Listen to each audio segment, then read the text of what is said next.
Olá, vamos iniciar a segunda aula. A segunda aula, o foco é a inserção de figuras no programa, na tela principal do Ellipse E3 Studio. Então, inicialmente, após instalado o programa e clicando duas vezes no programa executável, entramos nessa tela. E nessa tela é aberta uma janela com o título da janela Iniciar o E3 Studio, onde temos três opções. As três opções, elas são as opções relacionadas a essas três opções: iniciar o E3 Studio, criar um domínio novo ou abrir um domínio existente. Então, vamos criar um domínio novo, porque é a primeira vez que vocês estão acessando o programa. Então, é necessário criar uma pasta onde se tenha todo o tutorial concentrado, armazenar algumas configurações, alguns arquivos, editáveis. Então, vamos criar um domínio novo, ok? E aí entra nessa parte de bem-vindo ao assistente de aplicações do E3. Vamos avançar. Aqui nessa outra janela de assistente de aplicações, se tem um tipo de aplicação. Então temos as opções de tipos de aplicação. A aplicação padrão, a biblioteca de componentes do E3 e a aplicação em branco. Vamos selecionar a aplicação padrão. Vamos definir como aulas. Vamos definir o nome da aplicação como aulas. A pasta que vai armazenar todos esses arquivos e configurações, podemos selecionar. Vamos colocar uma pasta na área de trabalho para ficar fácil o acesso. Vamos avançar. Então, nessa parte da janela sobre o domínio, é perguntado se esta aplicação vai pertencer a qual domínio, tá? Então, vai ser criado um novo domínio. E aí esse novo domínio vai ser chamado também aulas. E vamos clicar em avançar. Na parte de resolução de viewer, vamos manter as configurações. Nessa parte de drive de comunicação, não vamos configurar agora. Nessa parte de guardar os dados em disco, os dados referentes a alarmes, históricos e fórmulas, também não vamos gerar um banco de dados em disco. Então, não vamos alterar, criar uma pasta só para isso. Vamos manter o não.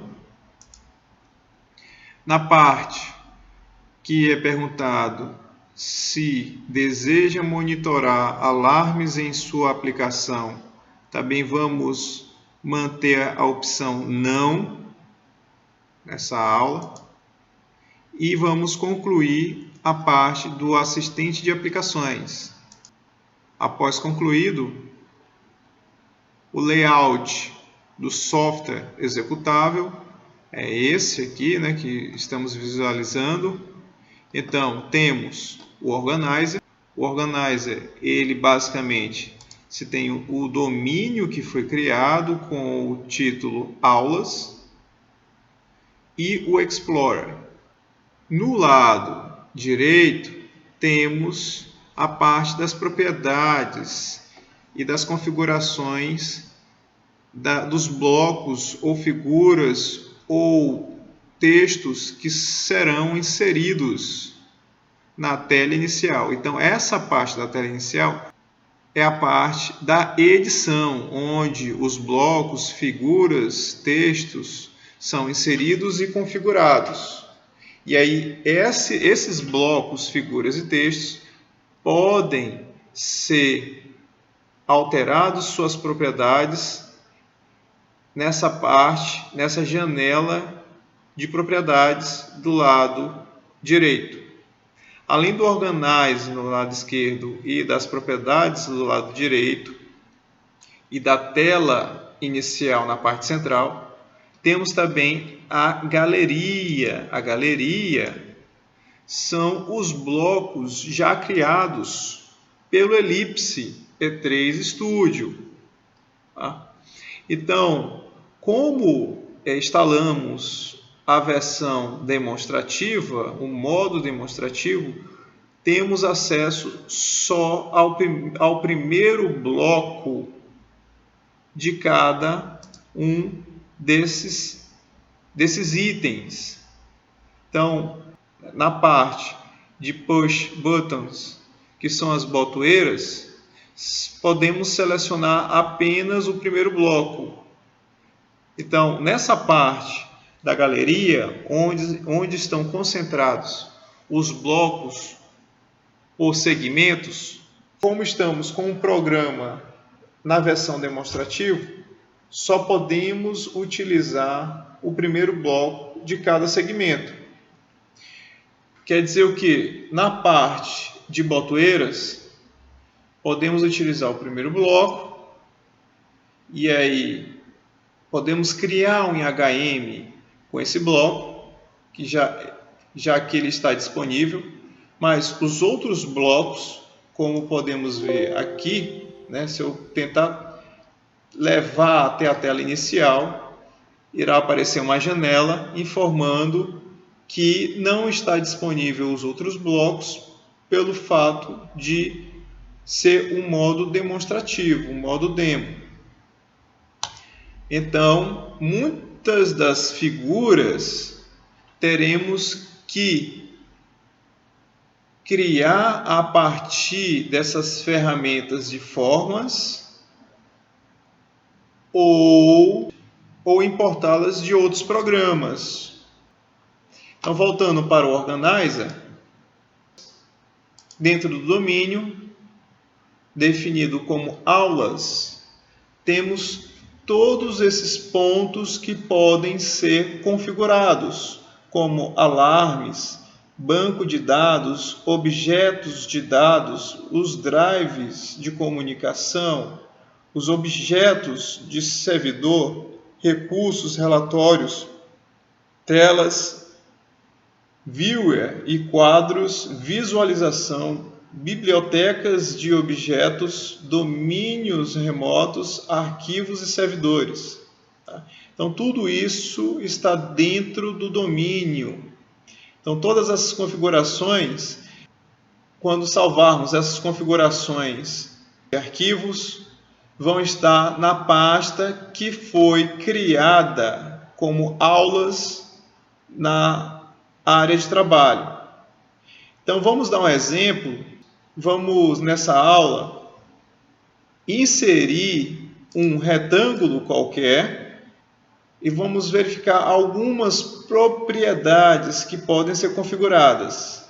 Então, como são propriedades, vamos trabalhar com a janela de propriedades do lado direito, onde temos borda, camadas, comportamento, efeitos 3D, identificação, medidas, preenchimento e sombra.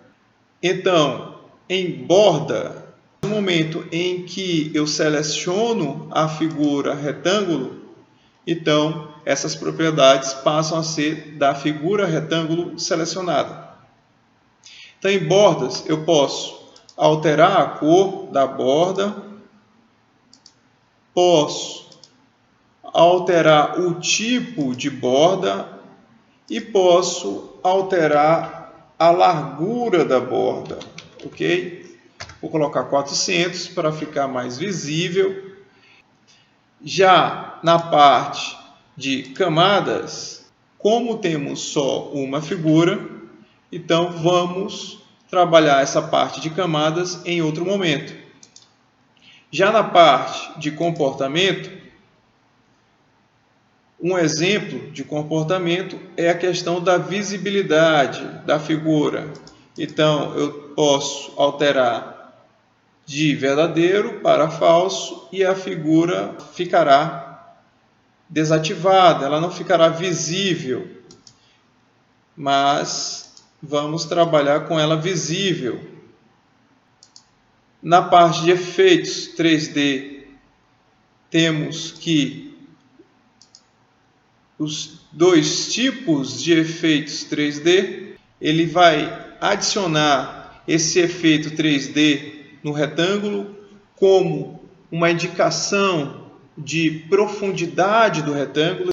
Então, quando eu ativo o efeito 3D, além do tipo desse efeito, além desse tipo de efeitos 3D que eu posso adicionar a uma figura 2D, a uma figura, eu posso aumentar essa largura no eixo X, como mostrado aqui, e posso aumentar essa largura no eixo Y, como mostrado aqui.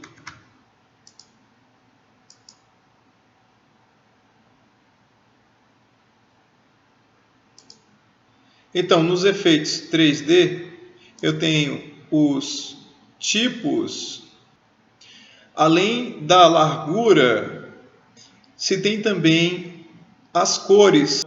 A cor preta que está na figura pode receber outras cores. A cor branca, ela pode receber outra cor. Então, eu tenho o retângulo original e aqui esse efeito 3D, tanto na parte superior quanto na parte inferior. Esse efeito de profundidade. Além dos efeitos 3D, tem também a parte de medidas. Vamos pular a parte de identificação.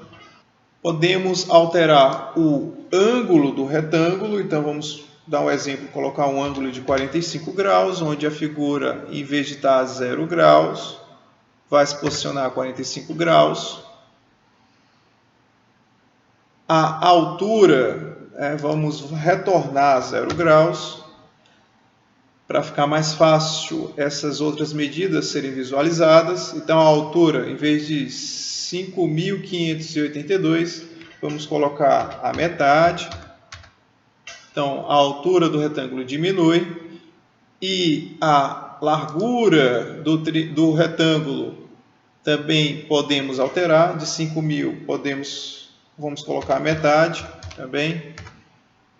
E também podemos alterar a posição em relação às coordenadas da tela inicial. Então, essas coordenadas x e y, elas estão relacionadas ao eixo x e eixo y0 nesse ponto. Se eu selecionar essa figura e levar essa figura até a origem dos pontos x e y, eu tenho as coordenadas 0 e 0. Então, se eu quiser deslocar esse retângulo conforme as coordenadas da tela inicial já determinadas, eu quero deslocar o eixo x a 1000 e o eixo y a 2000, percebam que eu altero a localização da figura. Além disso, também podemos ter a parte de preenchimento. O preenchimento, eu tenho o tipo de preenchimento, tá? Então, sólido, e aí, entre outros preenchimentos, horizontal, vertical, tá? Tem uma variedade de preenchimentos. Além do tipo de preenchimento, se tem também esse percentual em relação ao tipo de preenchimento. Então, aqui está 100%, se selecionarmos 50%, se tem esse preenchimento percentual horizontal. Ele foi preenchido 80% do lado esquerdo para o direito, porque eu selecionei o sentido do preenchimento. Se eu alterar do lado direito para o lado esquerdo, o sentido ele vai acontecer do lado direito para o lado esquerdo.